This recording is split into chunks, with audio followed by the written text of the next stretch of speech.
The chamber of the galactic Concordium was built to intimidate. It floated in geosynchronous orbit above the capital world of Velthera Prime, a ring of black alloy and pale crystal suspended against the endless spill of stars. Inside, the Hall of Accord stretched wider than many cities, tier upon tier of hovering platforms arranged in a perfect circle around a hollow core. Light fell from no visible source, cold and uniform, leaving no shadow deep enough to hide in. On this day, there was no debate, no whispers, no ceremonial music, only stillness. Delegates from 100 species watched in silence as the High Assembly seal ignited above the central dais, an immense sigil of interlocking rings, glowing a sterile white. It meant a decree was coming. Not a proposal. Not a vote. A decision. At the heart of the chamber, Supreme Executor Malrek unfolded from his elevated throne. His elongated form shimmered beneath layered robes of silver filament, each strand threaded with authority older than most civilizations present. His voice, when it came, was smooth and measured, amplified without distortion across the vast expanse. "Let the record show," he began, "that the species known as humanity has repeatedly violated Concordium Directive 72. A holographic cascade erupted above the dais, images of human ships beyond assigned borders, human colonies expanding in disputed sectors, human research vessels skimming the edge of restricted space. Unauthorized expansion. Another image. Unregistered military development. Another. Technological concealment and non-compliance with inspection protocols." Each accusation appeared in clean, orderly text. No emotion. No exaggeration. Just facts, framed like indictments carved in stone. Around the chamber, subtle movements rippled. Some delegates inclined their heads in agreement. Others remained perfectly still. Humanity had been tolerated for decades, clever, adaptable, ambitious, useful, but too bold. They were granted opportunity, Malrek continued. They were granted protection. They were granted a voice within this assembly. A pause. And still they reach. The final image hovered above them all, a projection of Earth, blue and luminous, turning slowly in silence. The Concordium will not permit instability to fester at the edge of its order. There it was. Order. The word settled like gravity. Malrek extended one slender hand. Effective immediately, humanity is confined to its home system. All extra-system vessels are to return within 72 standard hours. Failure to comply will result in enforcement. No raised voice. No threat sharpened with anger. Just inevitability. 72 hours. Around the chamber, a murmur finally stirred, measured, controlled, satisfied. The great machine of governance had spoken. A minor species would be corrected. Balance restored. But in the outermost tier, far from the center, one delegate did not murmur. Ambassador Rhett His of the Arquan Combine leaned forward slowly, the dim light reflecting off the dark facets of his eyes. He had studied humans for years, watched their trade routes, their recovery after wars, their stubborn refusal to collapse when logic suggested they should. He did not see instability. He saw patience. "Executor," Rhett His said quietly, though the chamber carried every syllable, "are we certain this is wise?" Malrek did not turn. "The matter is decided." Rhett His folded his hands. "You mistake restraint for weakness," he said softly. A faint ripple of irritation passed through the upper tiers. "The humans have complied more often than not," Rhett His continued. "They negotiate.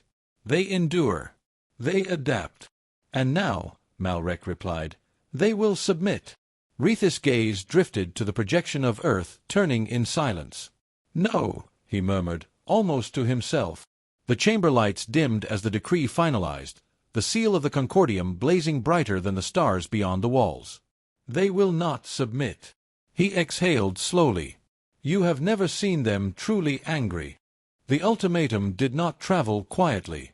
It spread from the chamber of the galactic Concordium in a cascade of encrypted pulses, translated into 1,000 languages, stamped with a white sigil of authority. Within minutes, it reached the outer colonies. Within an hour, it reached the edge of human space. Within 2, it reached Earth. 72 standard hours. All human vessels beyond their home system were ordered to return immediately. All expansion efforts were to cease. All military research was to be disclosed for inspection. Non-compliance would result in corrective enforcement. The message ended with a simple timestamp. 72 hours. The countdown began. In the Concordium war chamber, a wall of stars flickered to life, every known human outpost marked in blue. Observers leaned forward in anticipation. Analysts activated long-range scans. Surveillance arrays rotated toward Sol. "They will protest first," one strategist said calmly. "Then they will negotiate." Another inclined her head. "They always negotiate." Humanity had a pattern. Passionate speeches. Emergency assemblies. Diplomatic petitions. Economic leverage. They were clever, persistent, occasionally defiant, but never reckless. The first hour passed. No response. The blue markers did not shift. The second hour.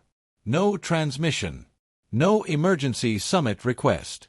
No ambassador demanding clarification. No outrage flooding the interstellar networks. Silence. "Perhaps they require time to organize," someone suggested. Of course they did. 72 hours was generous. Merciful, even. The Concordium was not cruel. It was orderly. 12 hours. Human ships continued their patrol routes. Mining platforms hummed along asteroid belts. Civilian traffic moved between orbital stations in precise lanes. No change. No surge of military activation. No mass recall. Silence. In the central gallery, Supreme Executor Malrek of the Galactic Concordium watched the tactical feeds with composed detachment. His fingers rested lightly against the arm of his throne. "They are calculating," he said. Midnight. The first unease entered the chamber. Scans showed something peculiar. Human fleets beyond Sol were not retreating, but they were not advancing either. They held position. Engines powered, weapons dormant. Communications traffic within human networks increased sharply, but none of it left their borders. Encrypted. Contained. Silent. "They are consolidating," an analyst muttered. "Or preparing a final appeal," another offered, though her voice lacked conviction. 36 hours. Still nothing. No demand for arbitration. No public condemnation. No sign of panic. Silence. The absence began to press against the chamber walls like a weight. Authority expected resistance. It understood rebellion. It knew how to crush outrage. It did not know how to interpret quiet. 48 hours. Reports arrived from border patrols. Human vessels had ceased hailing foreign ships altogether. Trade corridors temporarily paused. Diplomatic envoys recalled to Earth. Orderly. Deliberate. Silent. "Why do they not speak?" a junior delegate whispered. No one answered. 60 hours. The blue markers began to move at last. But not inward. They shifted into tight formations around key systems, defensive arcs. Civilian transports slipped behind orbital shields. Shipyards powered down exterior lights. No weapons fired. No threats broadcast. No defiance declared. Silence. The countdown continued to burn in the center of the chamber. 12 hours remaining. For the first time, Malrek felt something unfamiliar coil beneath his composure. Not fear. Irritation. "They will break," he said evenly. "All species break when cornered." But the stars on the display did not flicker with desperation. They waited. 6 hours. A request pinged the Concordium's primary relay. The chamber stilled. At last, the transmission opened, and revealed nothing but a blank screen. No emblem. No ambassador. No voice. Just a single line of text. Message received. Then the channel closed. Silence. The countdown reached midnight. And humanity said nothing. The bridge of the HSS Resolute was quiet. Not tense. Not frantic. Just quiet. Admiral Elena Ward stood near the forward viewport, a ceramic mug warming her hands as Earth turned slowly below. Blue oceans. White cloud bands. City lights glowing along the dark curve of night. From orbit, the world looked fragile. It wasn't. Behind her, Officers moved with unhurried efficiency. No one raised their voice. No alarms blared. Consoles hummed softly as encrypted data flowed between fleets, shipyards, and defense platforms. The ultimatum from the Galactic Concordium hovered on a secondary display. 72 hours. Return all vessels. Submit to inspection. Cease expansion. Or face enforcement. Elena took a slow sip of coffee. It had gone lukewarm 15 minutes ago, but she hadn't noticed. They always frame it as protection, her executive officer muttered quietly from his station. She didn't respond. Her gaze drifted instead to the faint scar along the back of her left hand, a pale line from a long-ago decompression accident near Titan. She flexed her fingers once, testing the stiffness. Still there. Still healed. Humanity had a lot of scars. Wars they barely survived. Plagues that rewrote medicine. Environmental collapse clawed back inch by inch. Every disaster met with the same stubborn instinct: rebuild. She stepped closer to the viewport, watching a formation of civilian transports slide into tighter orbital lanes. Defensive spacing. Standard protocol. No panic signals anywhere, the tactical officer reported. Outer colonies acknowledge receipt. All fleets holding position. Good, Elena said softly. She set the mug down beside the navigation console. It left a faint ring on the metal surface. Someone would clean it later. The bridge lighting remained steady. No red alerts. No dramatic countdown projected across walls. Just numbers moving quietly on a private display embedded in her wrist interface. 71 hours, 42 minutes, and 16 seconds. The Concordium expected noise. Emergency summits. Angry speeches. Desperate bargaining. They always expected noise. Elena remembered her first Academy lecture on interstellar politics. Power assumes compliance. It mistakes silence for surrender. She almost smiled at that. Behind her, a junior officer shifted in his seat. "Ma'am, diplomatic channels are still open. We could send a response. Clarify our position." She turned slightly, studying the young man. Fresh uniform. No scars yet. "What would you say?" she asked. He hesitated. "That we won't accept confinement. That we deserve equal standing." She nodded once. "We've said that before." Her eyes returned to Earth. On the far side of the planet, orbital defense arrays rotated a few degrees. Subtle. Almost imperceptible unless you knew what to look for. Shipyards along Luna powered up internal production lines. No external signals. No broadcasted defiance. Preparation did not need an audience. "Outer patrols?" she asked. "Maintaining distance from Concordium space. No aggressive posture." Good. Another sip of coffee. Colder now. She had spent 27 years in uniform waiting for this moment, not hoping for it, not fearing it. Just knowing it would arrive eventually. There was always a point where someone decided humanity had reached far enough. The Concordium believed they were setting boundaries. They had no idea they were crossing one. Her wrist display ticked down. 71 hours, 30 minutes, and 3 seconds. Her executive officer cleared his throat. "Orders, Admiral." Elena exhaled slowly. No speech. No theatrics. Just a quiet acceptance of inevitability.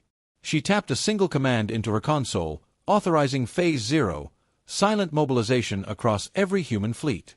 Then she picked up her mug again. Finally. The enforcement fleet arrived precisely on schedule. 72 hours had expired. Admiral Terov of the Galactic Concordium stood at the center of his command deck as hyperspace ruptured open above the outer human colony of Edris 9.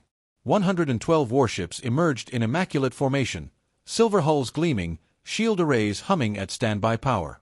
A show of force. Nothing more. "Begin broadcast," Terov ordered calmly. The Concordium insignia pulsed across all frequencies. "Human vessels within the system," he declared, "you are in violation of Concordium decree. Power down all drives and prepare for inspection." His officers waited for the usual reactions: rushed transmissions, defensive formations snapping into place, civilian distress calls. Instead, Their sensors painted an odd picture. The orbital shipyards were dark. Docking rings empty. No traffic lanes crowded with freighters. No defense platforms rotating into firing position. The planet below, blue-white and serene, showed minimal energy signatures. Thermal readings? Terav asked. Surface population centers powered down to maintenance levels, his sensor chief replied. No fleet presence detected. No fleet. Terav allowed himself the faintest tightening of his lips. They fled, he said. It was the logical conclusion. Faced with overwhelming force, humanity had withdrawn deeper into their territory. Advance to high orbit, he ordered. Prepare boarding contingencies. The fleet descended in perfect coordination, ships spreading into a containment grid around the silent world. Then a single signal appeared. Not a distress call. Not a threat. A beacon. Short range. Localized. Deliberately weak. It pulsed once across an open channel. Message received. Nothing else. Terav frowned. Source. Unmanned relay buoy in high orbit, Admiral. Before he could respond, the first logistics cruiser exploded. Not in flame, but in a bloom of cascading system failures. Its engines flared violently and then went dark, the ship drifting out of formation. Report. Power core destabilized, no external weapon signature. A second support vessel lost propulsion. Then a third. Across the formation, supply ships began shutting down one by one. Navigation scrambled, communications jammed, reactor safeties tripped by ghost commands injected directly into their systems. Cyber intrusion, the tactical officer whispered. Terav's jaw tightened. Isolate affected vessels. Deploy countermeasures. Too late. The fleet's ammunition tenders vented propellant into space as automated overrides forced emergency dumps. Shield generators flickered erratically. Targeting arrays filled with false telemetry. And still, no visible enemy ships. No weapons fire. Just systems failing with surgical precision. Main battle line intact. Terav demanded. Yes, Admiral. Capital ships unaffected. Because they were not the target. The realization settled coldly. Humanity was not attacking the spear. They were breaking the arm that held it. A new signal cut through the chaos, this one strong, deliberate, unmistakably human. Admiral Elena Ward appeared on the central holoscreen of Terav's bridge, Earth rotating slowly behind her. Her expression was calm. You entered our system in violation of territorial sovereignty, she said evenly. We have disabled your logistical support. Your fleet remains fully armed, but you are operating on limited reserves. Behind Terav, reports continued to cascade in, fuel lines compromised, repair crews overwhelmed, resupply chains severed. We have not fired upon your primary vessels, Elena continued. We have not targeted life support. We have not escalated. A pause. You may withdraw. The words were not a threat. They were an option. Failure to disengage, she added, will result in progressive system denial across your fleet.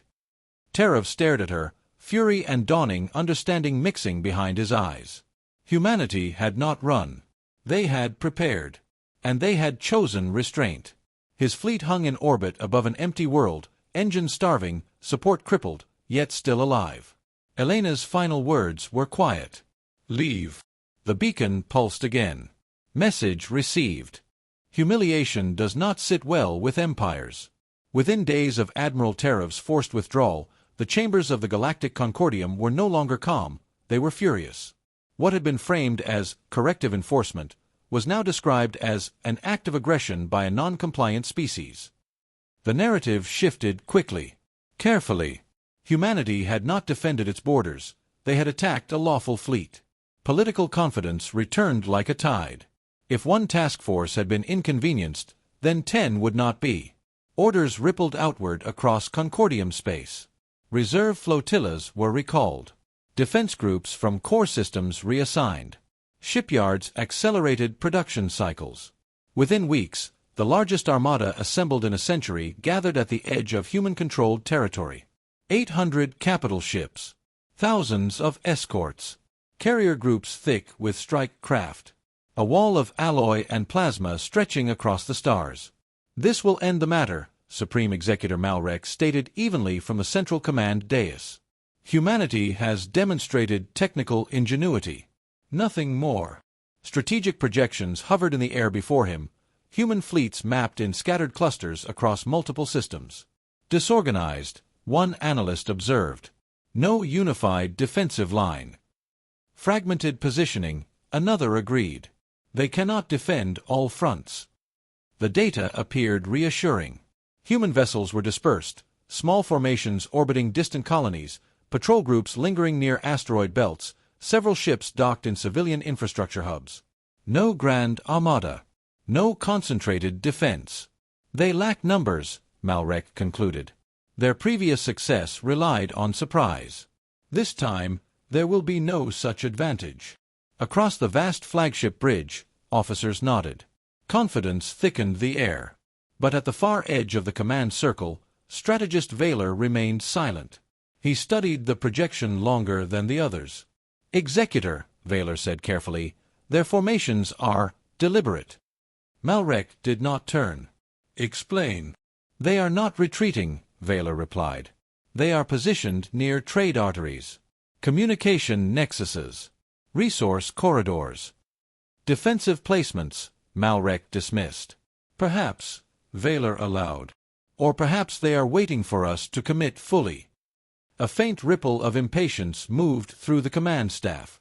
"We outnumber them 5-1, an admiral snapped. "Even with their interference tactics, they cannot withstand this." Vaylor inclined his head but did not look convinced. He had reviewed the footage from Edris 9. The precision, the restraint, the choice to disable rather than destroy. That had not been panic. It had been calibration.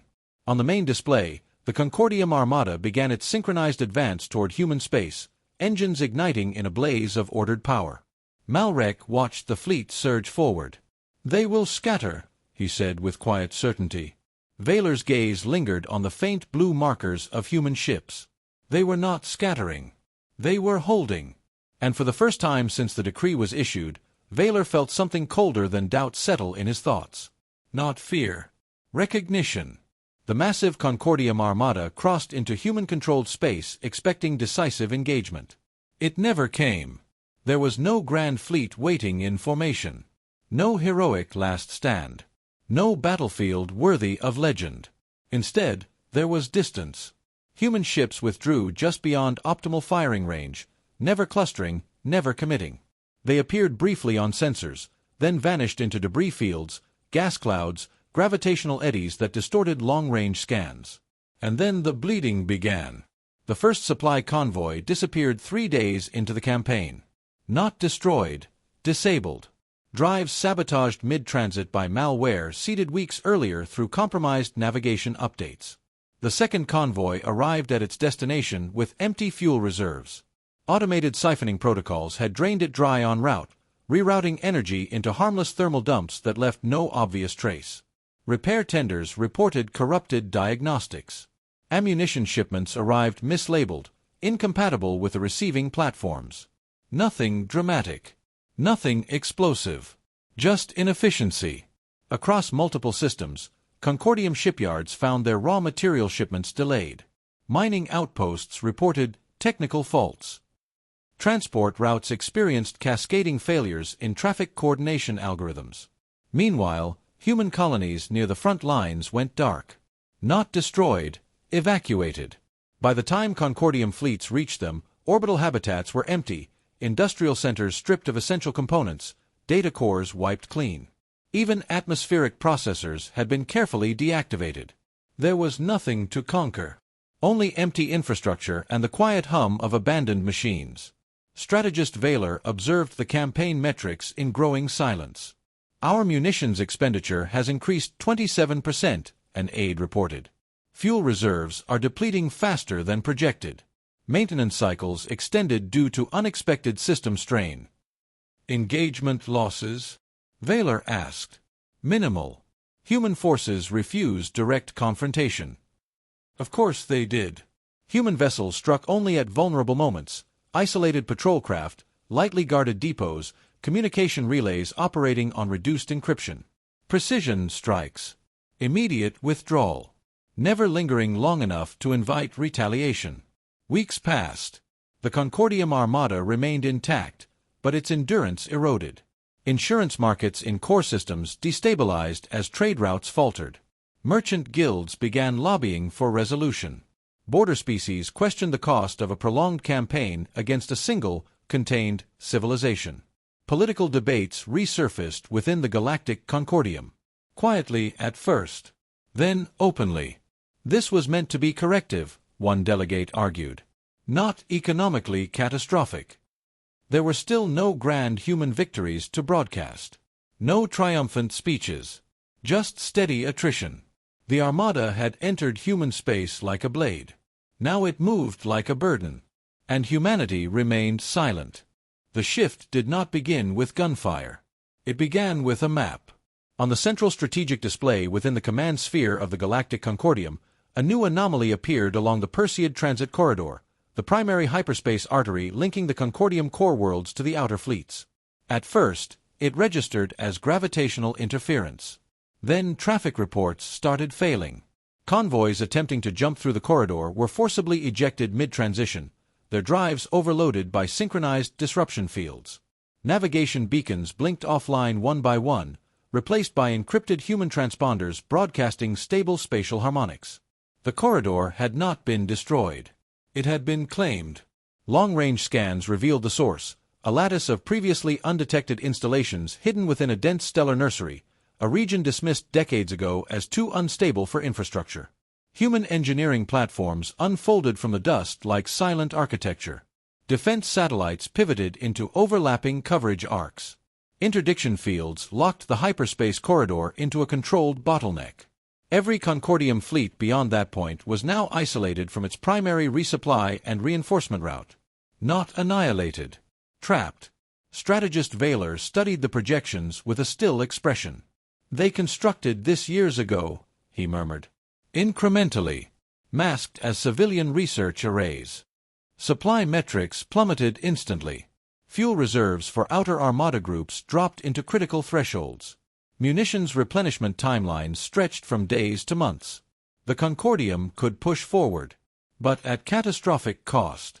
Supreme Executor Malrec dismissed the chamber and initiated a secure back-channel transmission. It took less than a minute for Admiral Elena Ward to appear on his private display. No bridge crew behind her. No insignia displayed. Just Earth's curve through a viewport. "You have positioned yourselves across a sovereign trade artery," Malrec said evenly.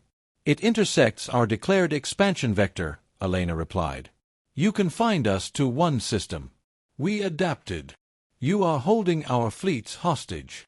"No," she corrected gently. "They are fully operational." A pause. "You could destroy them," Malrec said. "Yes." She did not elaborate. The silence between them felt heavier than any weapon. "We don't want your territory," Elena said at last. Malrec's gaze sharpened. "We want to be left alone." Outside the viewport behind her, human vessels drifted in quiet formation, blocking nothing but a single, irreplaceable route. Irreversible leverage. No explosions. No celebration. Just geometry. And choice. The negotiations were conducted without spectacle. No grand chamber. No ceremonial banners. No victory parades. Representatives of the Galactic Concordium met human envoys through encrypted channels, each word documented, each clause deliberate. There was no apology. None was offered. None was requested. The Concordium rescinded the confinement decree in formal language, recognizing humanity's sovereign right to expansion, defense, and autonomous governance. Trade restrictions were lifted. Fleet incursions halted. Mutual border protocols established. It was not friendship. It was acknowledgement. The Perseid Transit Corridor remained under human control until the final signatures were verified. Only then did the interdiction lattice power down in stages, defense satellites rotating away from firing solutions, disruption fields collapsing with mathematical precision. The blockade was not broken. It was released. Concordium fleets, low on supplies but intact, withdrew without pursuit. No parting shots. No final warnings. Just distance. Across reclaimed colonies, evacuation orders reversed. Civilian transports emerged from shielded holding zones. Habitat lights flickered back to full illumination. Shipyards resumed open production. Families returned to worlds left dark but undamaged. Humanity had lost no planets, surrendered no fleets, burned no cities. On the bridge of the HSS Resolute, Admiral Elena Ward stood once more before the viewport. Earth rotated below, unchanged, patient. Behind her, the fleet AI spoke in its calm synthetic tone. Conflict status, resolved. Concordium forces fully disengaged. It's over. Elena did not turn. Her reflection stared back at her in the glass, tired, steady, uncelebrating. No, she said quietly.